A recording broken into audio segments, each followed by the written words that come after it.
that discussion is really unending. So we have come into that situation also.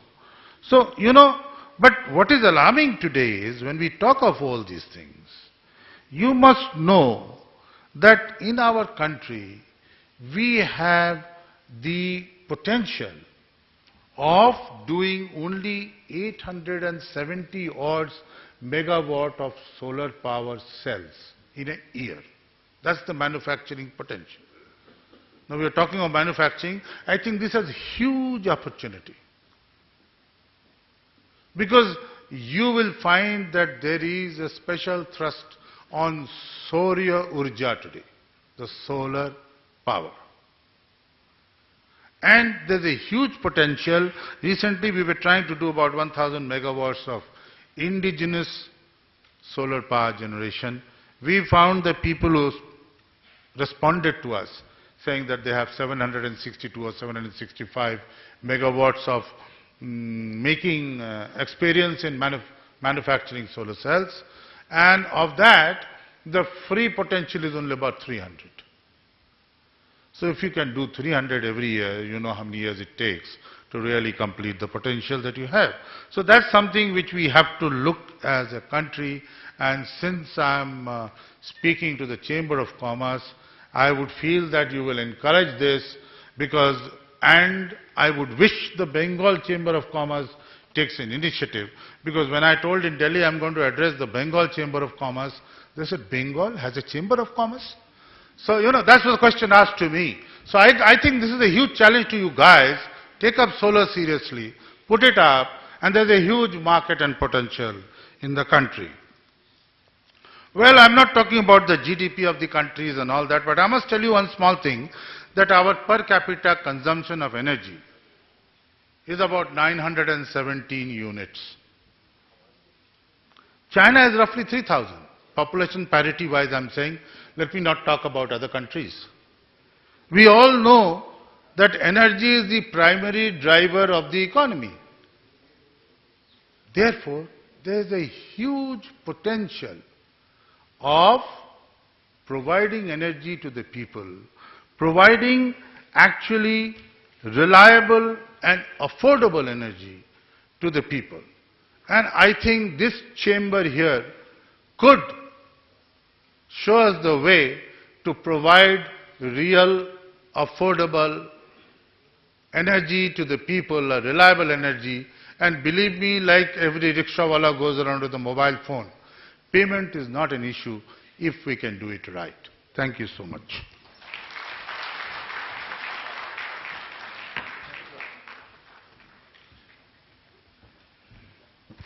Thank you very much, sir, for your presence and your very thought-provoking address. Now we come to the inaugural address of our conclave. Honorable Minister in Charge, Power and Non-Conventional Energy Sources, Government of West Bengal, Shri Monish Gupta.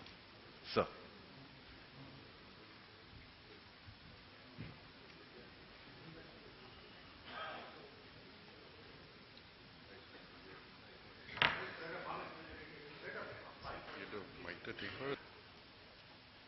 It's an important seminar, and I think this is a annual landmark event of the Bengal Chamber of Commerce.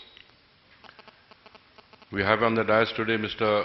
Kallol Datta, President, Bengal Chamber of Commerce, Mr. Partha Bhattacharya, Dr. Pradipta Ghosh, Mr. Richard Rekhi, Mr. A. Krishna Kumar, Mr. Alok Mukherjee, Dr. Arup Rai Chaudhary, Mr. Arun Mukherjee, Mr. Siddhartha Mehta, Mr. Roy, DG Bengal Chamber, and Sutanu Ghosh, both chairman of the Energy Environment Committee, Bengal Chamber of Commerce. We also have, as I observe, many luminaries in the audience, old friends and acquaintances. It's great to be able to meet up with you all after such a long time. The subject of the seminar, efficient resource management, conservation, it's all related to really the usage of resources, be it land, water, air, soil, and the prospects of the future. So there comes a time in the lives of men and institutions, of governments, where one has to take stock of what has happened in the past and what are the portents for the future. If we push back the pages of history and look at how, when we adopted the Constitution of India in 1951, we adopted a planning process, a 5-year planning process, in which India hoped to forge plans and processes, regulatory issues, and the equitable distribution of resources. You see, planning has been variously described. If you look in the textbooks, you have a certain description of planning. But planning, I think about 30, 40 years ago, is supposed to be the measures taken by the government to achieve preset goals in the shortest possible time. So time is of the essence. And therefore, if you push back the pages of history, we have to take note of how the planning process evolved. How did we do, what did we do to ensure that the country moved forward at a self-sustained rate of growth, and the country was able to conserve its resources and to ensure security, energy security, food security, water security for the future. Initially, you would have observed, many of you who are here in the audience, that the slogan in India in the early 50s was Roti, Kapda and Makan. That's ensure, that is again food security, shelter and the basic amenities. But as India grew over the years, what was happening in the world outside, our people in our country took note of that. And they voiced their desire to have basic amenities like medical, like education, like potable water supply, like employment, like education. Now, we have to really take stock of whether these issues which were to be addressed by the planning process, whether in the past this was have been achieved, whether in the future we have plans to achieve what our targets were. And in this process, we come to the theme of today's seminar, that this resource conservation, resource management, energy conservation, energy efficiency have been able to forge policies and programs. The energy scene today in India is dismal. If that is so, then we must say that planning for energy security has failed. And we need to think of better measures, more cogent steps to ensure that the country doesn't suffer for energy in the path of progress in the distant future. You see, energy security has a direct impact on resource management, a direct impact on climatic change. There are two types of security as you look at it. One is the short-term security, one is the long-term security. In the short term, we try to balance demand with supply. And in the long term, it is more steps and issues that have to be addressed in the future. Many people say that energy security in a country can be achieved if you have the money to buy energy. If you have the money to buy energy in a smaller country of a smaller size, you buy the energy from the outside, whether it is oil or gas, whether it is coal. But in a country like India, such a diverse country, such a mix of populations, a developing nation, the long-term security is most important. And even if we had the money to buy energy from other countries in whatever form, it would be a very risky proposition. So more so, therefore, in India, we need to ensure within our country that there's energy security for the future.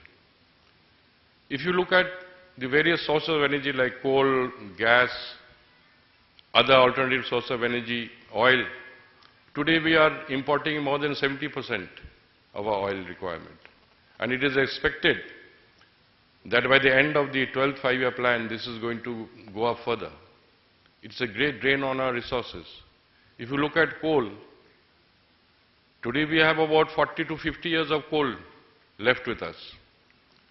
And if we continue to set up thermal power plants, if we set up a 100 megawatt power plant, we would be blocking about 175 million tons of coal. So in about 40 years' time, or 50 years' time, we would not be able to set up any more new thermal power plants. If you look at gas, the gas situation is pretty bad. You have all read in the papers about the pricing. But the fact of the matter is that we, within the country, have not been able to explore and to produce gas to meet our requirements. So gas is also being imported. A much talked about issue on energy security is nuclear power. Nuclear power has potential, and over the years we have seen that there is a need to rationalize on this issue. There are security issues after Fukushima. Even in Germany today, they have taken a decision to close down nuclear power plants by 2032. Japan has had a public referendum in which they have also decided not to go ahead with nuclear power. But nuclear power for India has a potential. The basic issue is of time, the time frame. In the first generation nuclear plants, we had set up something like about 4,000 megawatts. But later we find that uranium is in short supply in India. So we are now, recently I find, importing some uranium from some Central Asian countries. But the fact is that one nuclear plant cannot, suffice. We have to bring a series of nuclear plants. And I think it will take about 30 to 40 years for nuclear power to contribute adequately to the power mix that we need in this country. If you look at sustainable development, you will see that there's a recent surge in promoting renewable sources of energy. In renewable sources of energy, the low plant load factor of wind and solar power is restrictive. And storage of solar power is a major problem. So all over the world today, there is a move to find ways of storing solar power. That has not met with much success so far. And the other end of the spectrum, which is not relevant to our country, because we are now promoting renewable power. The other end of the spectrum is Germany, who were leaders in renewable energy, are now rolling back the initiative, saying that it is causing technological problems. Too much of injection of solar power, basically, into the grid is disturbing the frequency and the technical parameters of the grid. So this issue is being researched as to how to find a technological solution. At the end, our entire lives are driven by technology, and we have to take the best options. So likewise, we have found that in other alternative sources of energy, the research like in tidal energy, even wind energy also, there's some technological issues that are restricting the larger use of renewable energy. Renewable energy today, if you even have a 40-fold increase in the efforts to promote renewable energy, in 2030 or 2035, you would be still contributing less than 10% of the total energy requirement in this country. Insofar as this state is concerned, we are energy surplus, but we are aware that there is no scope for self-satisfaction. We need to have a larger redundancy in the system. A secret of a good grid, of a good power supply system is to have redundancy. And that has been our object, is to deliver this redundancy into the system. Because, power systems you see in all over the world, there are certain shocks that come to the power system. And we find it comes time and again. We had the grid collapse in 2012, and after that, a lot of restrictions were introduced in transmission and movement of power across states. But now what has happened is our tendency is to be too restrictive. Today, the load dispatch centers have become more restrictive than before. They are overcautious. This is causing limitations in the transmission system. When we have the power, we are unable to transmit the power. As far as rural electrification is concerned, which is a major concern, because we need to give power, to produce power for the rural masses. More than 70% of our population live in the rural areas. And we have a scheme in this state in which we will be able to deliver power to every household in this state by the end of 2015. This is our mission, and great efforts are being made by the government in investing money and funds in building infrastructure to see that this power goes to the people to increase their productivity. Sometimes people ask, what is the power policy? People ask everywhere in seminars, other places, what is the power policy? In my personal view, I think we should have three power policies. One power policy or pricing for those people or 10% of our population who follow a Western lifestyle. Another 40%, for them you have another policy, a second policy for those who aspire for a Western lifestyle. But then 50% of the people remaining, they need power not only for their consumption, but to increase their productivity. So that means we need three types of policies. So there is a grading of power, and one of the speakers here mentioned about affordability. They said we should give power at affordable prices. What is affordable today may not be affordable tomorrow. So we need to bring down the costs of production of power. I think there is some aspect, we talk about energy conservation, we talk about energy efficiency, but we also need to see as to what kind of technologies, what kind of rules and regulations we need to bring in to reduce the cost of power. Because the scenario in India today is that energy is in a crisis. So now, after 50, 60 years of planning, we still find the country is in crisis. Now we are talking about what is going to happen in 2030. I remember in 1990 they were talking about what is going to happen in 2000. So we keep pushing back the clock to our convenience. Whenever we don't achieve a target, we push the clock back. Now we are talking about 2030, I'm sure. In another 2-3 years' time, we will be talking about 2050. So we have to take a realistic view. And now today, for example, in West Bengal, we have no energy crisis. But you are also aware of the fact that the entire country has to develop as a whole. And we cannot continue to insulate ourselves if the country itself doesn't progress as far as energy is concerned, conservation of resources and other issues. So I hope that this today's seminar will be able to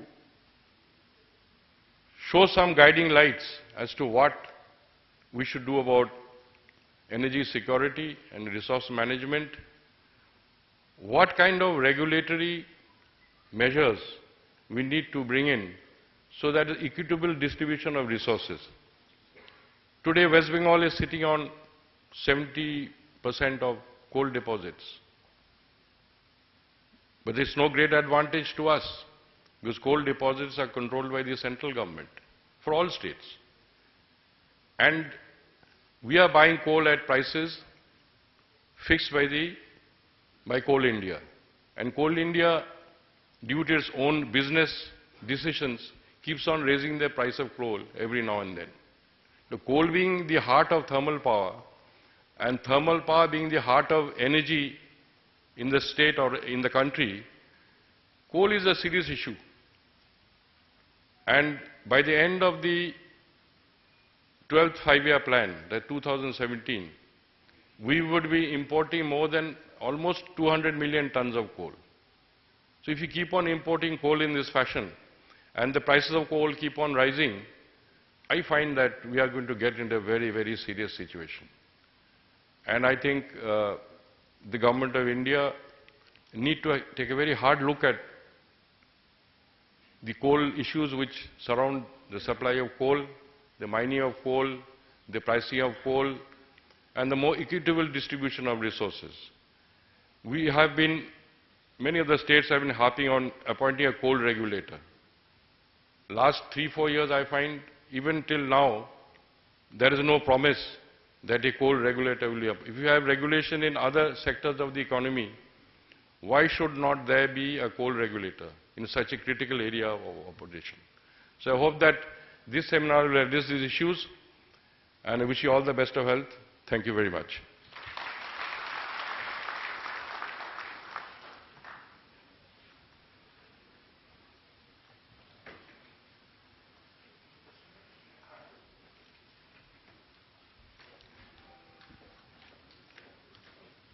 Honorable Minister, sir, we can't thank you enough for your presence in our midst this morning and for your inspirational address.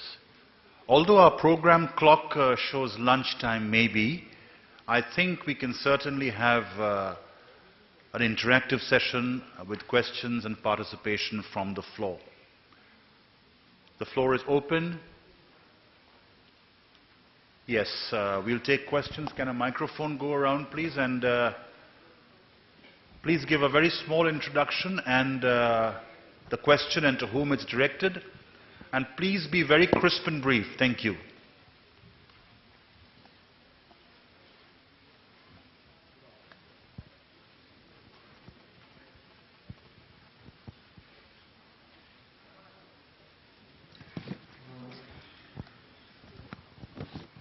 Hello.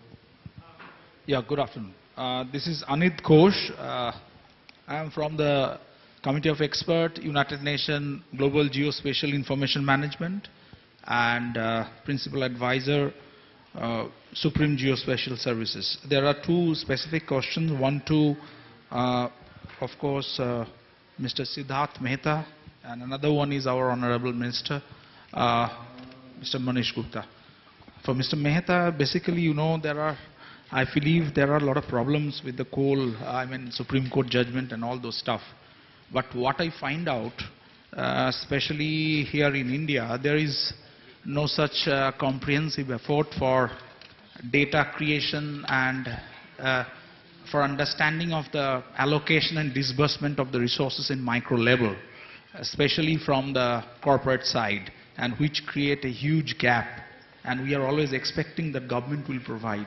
So some people, resource register or something can be arranged, or initiative can be taken from the corporate, which will help to understand the gap. Secondly, we need to recognize the marginal thinkers' contribution towards sustainable resource management. I believe which is not there, because there are a lot of marginal players, marginal thinkers in the society who have a huge contribution towards the energy sustainability in different villages in our last mile areas. and who are really contributing to a sustainable resource, as rather consumption of the energy. So we have to recognize that, and that model can be replicated in a larger scale. And to our Honorable Minister, I believe that since oil and gas is one of the base area, what Mr. Roy Choudhury told, so in the Bengal Basin, why can't we start some kind of deep water exploration which is not there, and maybe in the deep water exploration areas there will be a lot of possibility for oil and gas, because Myanmar is the happening place, and there is a lot of possibility for that, and which may be a good propositions. Thank you. What you are mentioning on the first aspect probably is a suggestion and the accountability of people who have been allotted the coal mines, if I am correct. Yes, there must be, and that is what is expected, that there will be accountability and the reason for accountability and where the coal has gone and for what purpose. That's what you are mentioning. Yes, that's what is likely to get decided from the 1st of September as to which are the ones which are required, which are the ones which are not required. So that's, I think it's sub judice matter right now. So let it come in due course of time. Thank you. It's a nice question you asked, because that opens up a whole area of possibilities, which I forgot to mention when I spoke. Is that today India's energy requirement is equivalent to about 700 million tons of oil. So oil is a major issue, but by 2030-35, we would be requiring, even earlier actually, by 2020, we would be requiring, our requirement would go up in terms of relationship to oil, 1400 to 1800 million tons. Now what has happened is, in the past we have seen that our oil exploration in this country has not made with much success. There have been discoveries, but discovery is one thing and commercial exploitation is another. These exploitation and the exploration is still not yielded the results, and a lot of tenders which were issued for foreign investment in oil exploration have not had any takers. So what you are suggesting is to go for further exploration. It is true that it has been accepted that in India today there are many areas which have not yet been explored. So I think this is a welcome suggestion. I think I also agree with you that we should go for more exploration, but that is not going to solve our energy problems that we have today and that we will have in the future. We cannot be solved in the short term by this kind of exploration. Myself, Dr. Jayanta Kumar Bishwas, representing International Center for Ecological Engineering and Department of Environmental Management, University of Kolkata. My humble question is to Dr. Pradipta Ghosh. As you had represented quite often in climate change negotiations,